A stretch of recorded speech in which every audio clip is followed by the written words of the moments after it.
howlwadannada guddiga doorashooyinka Somaliland ee ku sugan xarunta gobolka Saaxil ee Saako waxay kala direen dhammaan shaqaalihii ka howlgali lahaa deegaanada hoos yimaada gobolka Saaxil waxaana u dhacday sida tan.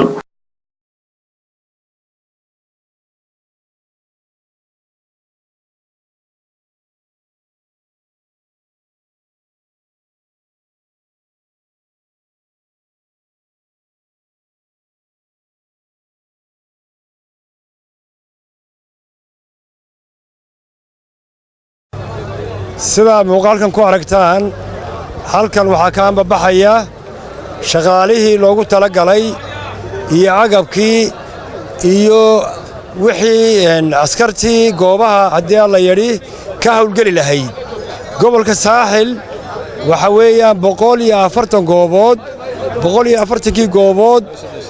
130 goobood sheekhna waa sheekh labada degme sheekh iyo berbera si nabadgelyo ah oo habsamiya ayaa u aragtaan in waxa maanta noo farxada in shaqaalihii gobolka Saaxil gaar ahaan degmada berbera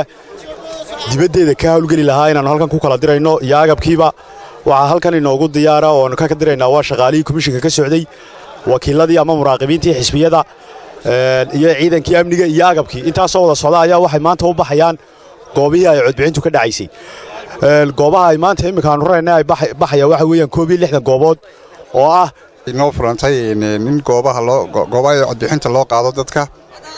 aad iyo aad baan qolada komishanka si wanaagsan bay uga shaqeeyeen aad iyo aad baan ku mahadnaqaynaa oo ilaahay mahadii waxaan ilaahay ka rajaynaynaa inay si khayr la inoogu dhamaato nabadgelyaha waxaan salaatu wasalaam ala rasuulillaah sallallahu alayhi wasallam kulli saaka oo bishu tahay 12kii November waxaan u joognaa in la kala diro xubnihii komishanka ciidankii amniga iyo muraaqibiinta xisbiyada marka kale waxaan ka marqaatinay anagu in hawshaas si fiican oo qurux badan u socoto hal qodob ma salaatu wasalaam ala rasuulillaah sallallahu alayhi wasallam waxaan maanta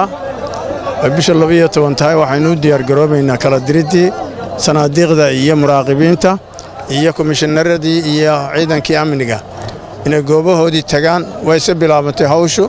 bismillaahir rahmaanir rahiim alxamdulilaahi rabbil caalamiin wa sallallahu ala sayyidina maxamed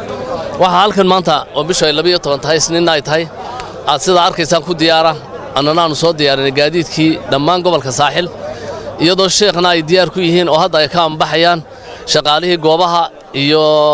komishanka iyo xisbiyadiiba alxamdulillah sanaawillaah salaatu wasalaamu ala rasuulillaah sallallahu alayhi wasallam marka hore waxaan fariin aan u dirayaa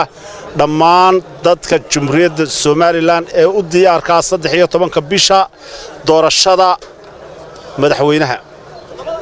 waxaan leeyahay meel kasto aad joogtaan waxa u diyaar garowdaan doorashada nabadgelyada xilweyn rahmaan rahiim allahumma salli ala sayyidina maxamed wa ala alihi wa sahbihi wa sallam marka hore assalaamu alaykum wa rahmatullaahi wa barakaat aad iyo aad waxaan ugu mahadnaqayaa madaxweynaha Jamhuuriyadda Somaliland maanta waa 12kii bisha waa Cabdirashiid Mubarak Cabdirashiid Soul Television ka caalamiga Soomaali Cable magaalada Berbera.